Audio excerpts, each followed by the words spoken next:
Samsung might finally be waking up from its battery nap. For years, 5 to be exact, they've been recycling the same 5,000 mAh battery and 45 watts charging in their Ultra models. That streak could finally end with the Galaxy S26 Ultra. Rumor has it Samsung's gearing up for a 5,500 mAh battery and 65 watts charging. That's a decent power boost and a big jump in charging speed, about 45% faster. And get this, they might even make the phone thinner than last year's model. So, more battery, faster charging, slimmer phone. Sounds too good, right? Well, not everyone's buying it.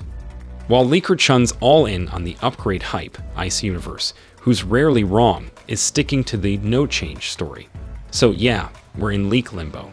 Either way, signs are pointing to some kind of change. Maybe not a full leap, but at least a step forward.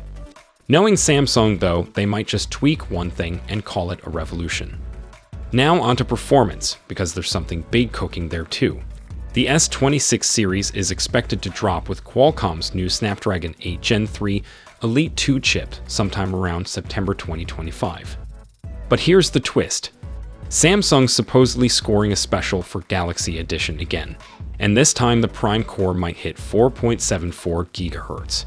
That's up from 4.47, not life-changing, but hey, speed is speed. Interestingly, Samsung isn't making this chip. They're reportedly handing that job to TSMC using their 3nm process. That's a good thing, considering how hot Samsung's own chips used to run. Yeah, we all remember the Gen 1.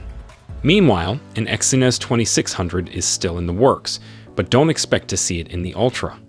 If it shows up at all, it'll likely be in the regular S26 models and only in a few regions. As for the design, Samsung might shave the S26 Ultra down to under 8mm thick, just a hair thinner than the S25 Ultra. Sounds sleek, but it does raise the question, will that slimmer frame cost us battery life or thermal performance? Hopefully not, but we'll find out soon enough. So, what do you think? Would you take a thinner phone if it meant a slightly smaller battery, or are you all in on max power and speed? Let's talk about it. And if you're into these early S26 leaks, stick around, there's plenty more coming.